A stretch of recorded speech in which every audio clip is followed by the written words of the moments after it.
പറന്നു ചെല്ലല്ലേ. കാടിനുള്ളിൽ പതുങ്ങിയിരിക്കും വേടനുണ്ട് കടിച്ചു പറിക്കും. കണ്ണുവേണം ഇരുപുറം എപ്പോഴും, കണ്ണുവേണം മുകളിലും താഴെയും. കണ്ണിലെപ്പോഴും കത്തിജ്വലിക്കും ഉൾക്കണ്ണു വേണം അണയാത്ത കണ്ണ്. ദീർഘദർശിയായ കവി പെൺമക്കൾക്കു വേണ്ടി എഴുതി വച്ച വരികളാണിവ. അമ്മയുടെ ചിറകിന്റെ തണലിൽ പോലും സുരക്ഷിതത്വമില്ലാത്ത അവസ്ഥയാണ് ഇന്ന് പെൺകുട്ടികൾക്കുള്ളത്. വിദ്യാഭ്യാസത്തിനും ജോലിക്കുമായി മക്കൾ പുറത്തുപോയാൽ അവർ തിരിച്ചു വരുന്നതും നോക്കി സമയം കഴിച്ചിരിക്കുന്നവരാണ് എല്ലാ അമ്മമാരും.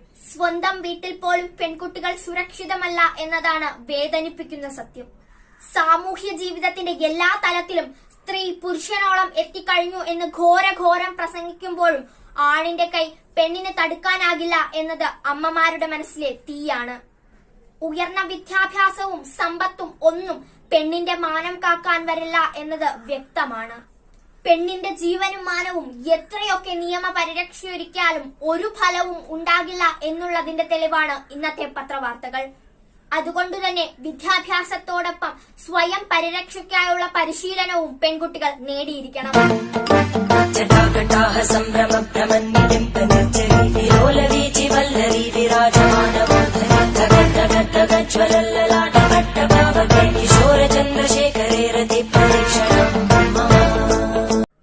അയ്യായിരം വർഷങ്ങൾക്ക് മുൻപ് മഹാഗുരുവായ അഗസ്ത്യ മുനിയിൽ നിന്നും നമുക്ക് പകർന്നു കിട്ടിയ അമൂല്യ നിധിയാണ് കളരി മർമ്മശാസ്ത്രം.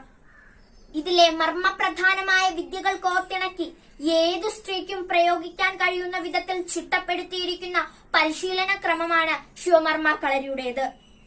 ശിവമർമ്മ കളരിയിലെ വനിതാ പരിശീലകർ അതിനുള്ള മാർഗനിർദ്ദേശങ്ങൾ നൽകുന്നു. വിരലുകളെ ആയുധമാക്കി ശത്രുവിനെ നിഷ്പ്രയാസം കീഴ്പ്പെടുത്താവുന്ന വിധത്തിലാണ് ഇത് ചിട്ടപ്പെടുത്തിയിരിക്കുന്നത്.